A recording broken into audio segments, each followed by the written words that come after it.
Well, I know one guy who's looking for a job. That's going to be John Tortorella. I don't know if he's going to go back to working on the panel with TSN. I know he hated doing that, but I'm curious to see if he goes after another coaching job or not.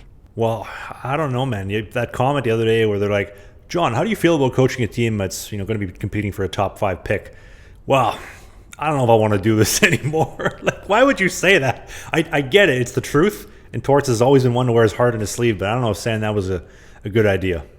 Well, he's 66 years old. He may have been knocking on the door of retirement. I mean, I'll tell you this. Here's my thoughts on John Tortorella. By the way, full credit to Danny Briere. I think he's doing the absolute best job he possibly can there in Philly, and I think he's a really good GM, and he will be moving forward if they stick with him over the next decade. But John Tortorella, traditionally, when he's had successful seasons, he's had a really good goaltender. Like, I'm talking like a top-tier, top 10 goaltender in the league. And he didn't have one. And if his focus has to be on goaltending, it seems to me that he can't focus on goaltending and the rest of the team. There are two very separate columns in his mind. And if he's got to focus on goaltending, then the team falls apart. If he doesn't have to worry about goaltending, then his team does really well. He can just focus on those guys. And I think he was unfortunately a victim of that situation this year, because Philly is... They're in a rebuilding situation, even though they haven't really admitted that they're in a rebuilding situation. It's a frustrating spot to be in. I mean, will they find a new coach? Likely. I don't think they're going to stick with their interim that they have right now with the assistant coach stepping up, but we'll see. They got. I mean, all teams have less than 10 games to go now, and at this point, it's checking out your prospects, resting your guys, figuring out what you're going to do for next year and what hotel you're going to stay at for the draft. Although the draft's going to be virtual this year. Is it? That's what if not this year, definitely next year. Yeah, they're moving the draft to a virtual thing rather than going to different markets. What do you make of them firing Torts? Do you think they're a little bit too trigger happy on that one?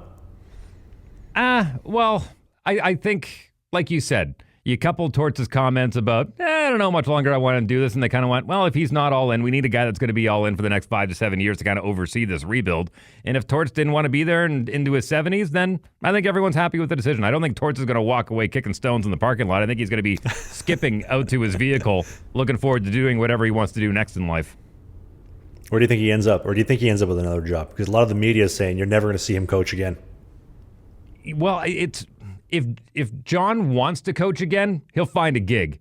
But I don't think he wants to. I think he's got his Stanley Cup. He's done the things that he's wanted to do. He's probably a second ballot Hall of Famer as far as going into the Hall as far as a coach. But I think he's going to enjoy retirement. I don't know what he's going to do. He might write an angry column somewhere in an online magazine, because I just don't think I don't think his animals at home would appreciate him not having something to take his anger out on. But I just don't think he wants to.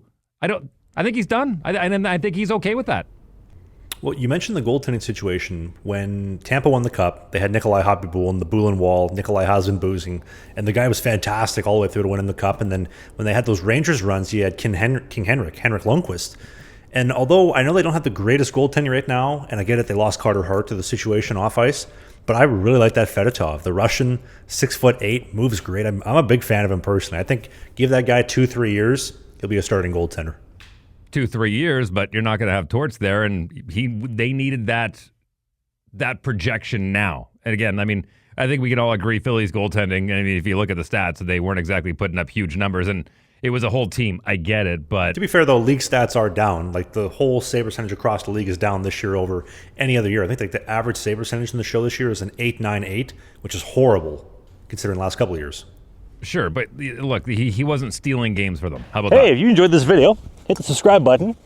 We do a new podcast every single Sunday during the season called Sling the Biscuit. It is a non-mainstream hockey podcast, so we talk about my hockey career, the minor pros, Spain, the Fed, you name it, all the stuff that you won't hear in the mainstream news. Music, pop culture, politics, a little bit. Thanks for watching this video, and we'll see you soon.